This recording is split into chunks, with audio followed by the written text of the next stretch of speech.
Klabu ya Young Africans kupitia rais wao kwa maana ya mhandisi Hersi Said hatimaye wameanza mkakati wa ujenzi wa Young Africans ambao ulikuwa ni sehemu ya makubaliano na mdhamini wa klabu hiyo kwa maana ya Gharib Said Mohamed. Kupitia mazungumzo na vyombo vya habari, mhandisi Hersi Said amesema kwamba kilichobakia ni Young Africans kukaa meza moja na Gharib Said Mohamed and then makubaliano yafuate. Tunakwenda kuangazia swala hili, tutakwenda kuunifisha Yanga kwa kiasi gani. Naitwa Leopard John, niko hapa na Shabil Daniel kwenda kuzungumza Young Africans kuwa level za juu kwa sehemu moja ama nyingine. Shabil, hii inaashiria nini kwa klabu ya Young Africans moja kwa moja katika upande wa facilities zao wao kama klabu?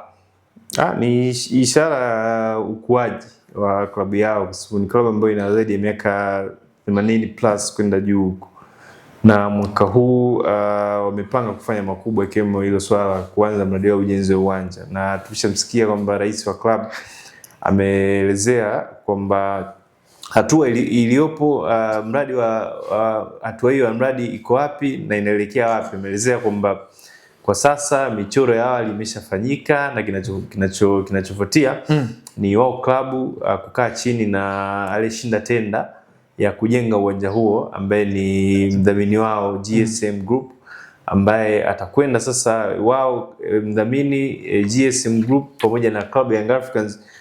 Hatua inayofuatia ni kukaa chini na kukubaliana gharama ama kuona na kukubaliana gharama za ujenzi wa uwanja huo zinalipwa vipi ama zitaendeshwa vipi ama zitatokea wapi, ili hatua inayofuatia sasa baada ya makubaliano hayo baina ya club na GSM ibaki kuwa kwa mkandarasi ambaye atapewa sasa hiyo kazi ya kujenga huo uwanja wa kisasa ambao Young Africans wanataka kujenga ndani ya mwaka huu.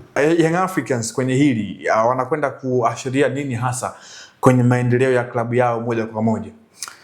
Nafikiri kitu kikubwa ambacho kinatoa taswira kwenye hili ambalo linataka kwenda kufanyika ni mipango ambayo itaongeza mapato kwenye klabu yao, lakini itaongeza thamani pia ya klabu yao, kwa sababu ni vilabu vichache pia Afrika ambavyo vinamiliki viwanja vyao binafsi. Kwa hiyo Young Africans kama mradi utakamilika, basi itaingia miongoni mwa timu ambazo zinamiliki viwanja vyake, na hivyo kuongeza pia thamani ya klabu, kupandisha thamani ya klabu, lakini pia kuvutia wadhamini mbalimbali, kwa sababu utakapojengwa uwanja sijajua utajengwa kwa makubaliano vipi. Kama makubaliano yatakuwa ni Yanga wa umiliki, basi kuna jina hapo atatokea mdhamini ambaye ataweka fedha kwa ajili ya naming rights zile, lakini pia ni uwanja ambao utafungua fursa pia nyingi za kibiashara, kwa sababu Young Africans naamini watatengeneza uwanja ambao utakuwa unaweza kuhost event tofauti ambazo mwisho wa siku zitaact kama source of income katika klabu yao, lakini pia ajira, itafungua fursa za ajira, kwa sababu utakapokuwa unajengwa uwanja hawatakuja wafanyakazi asilimia kubwa kutokea nje. Nafikiri watakaopata nafasi kubwa ya kuajiriwa kwenye ujenzi huo watakuwa ni Watanzania wa humu nchini. Kwa hiyo utafungua fursa nyingi ambazo mwisho wa siku hazitanufaisha wenyewe kama klabu, lakini zitanufaisha pia jamii ambayo inakuwa imezunguka katika eneo hili. Sawa, hili linamweka katika nafasi gani kwa maana Engineer Hersi Said mwenyewe katika engo ya kiuongozi, kwa maana amekuwa ni kiongozi ambaye ameitoa Young Africans na kuiweka katika sehemu nzuri, na hili la uwanja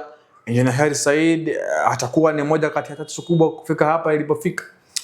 Yes, of course, kwa sababu miaka zaidi ya 90 Young Africans tangu imeanzishwa hawajawahi kumiliki uwanja wa mechi. Yes, wana uwanja wa Kaunda ulipo katika makao makuu ya club, lakini uwanja ambao kizazi cha miaka hivi karibuni hakijawahi kushuhudia Yanga wakicheza mechi yoyote ya soka katika ardhi ambayo wanaimiliki wao pale Jangwani. Kwa hiyo atakuwa ni rais ambaye atakumbukwa kama akiacha ameitekeleza hii project ya uwanja wa mechi ya Young Africans.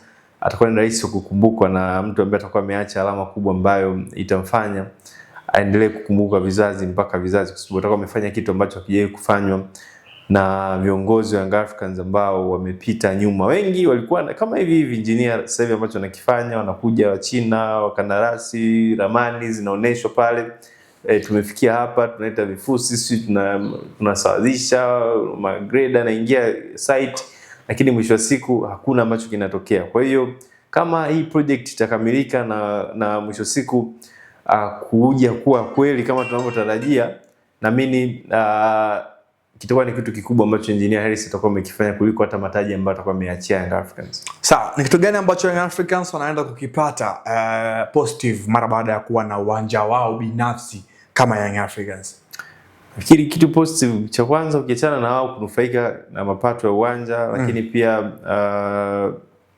vitu vingine vya kimikataba, kwa mfano wadhamini kuja, kitu kikubwa ambacho watanufaika nacho pia ni kuani heshima ya nchi, kwa sababu itakuwa ni miongoni mwa klabu kubwa ya kwanza Tanzania kwa hizi Simba na Yanga kuwa na uwanja wake wa mechi binafsi. Kwa hiyo watapata hiyo heshima ndani ya nchi, lakini pia itaingia pia kwenye heshima kama nilivyokuambia kwa African team chache sana ambazo zinamiliki viwanja, hasa hizi timu kubwa. Kwa hiyo Young Africans wataichukua hiyo heshima yao either kwa nguvu ama kwa kustahili safari hii. Sawa. Hayo ni Young Africans na Engineer Hersi Said ambaye ni rais wa klabu ya Young Africans ambaye ameifanya Young Africans ipitie katika mfumo wa transformation, lakini ni Young Africans ambayo ukiangalia na Yanga ya misimu 6 nyuma au 10 hivi haifanani kwa sehemu moja ama nyingine. Young Africans tayari wameshaonesha mwanga kwenye ujenzi wa uwanja wao. Naitwa Leopard John, nilikuwa hapa na Shabil Daniel na hii ni The Golden Boot ya Anuari TV. Hadi wakati mwingine, endelea kuwa nasi.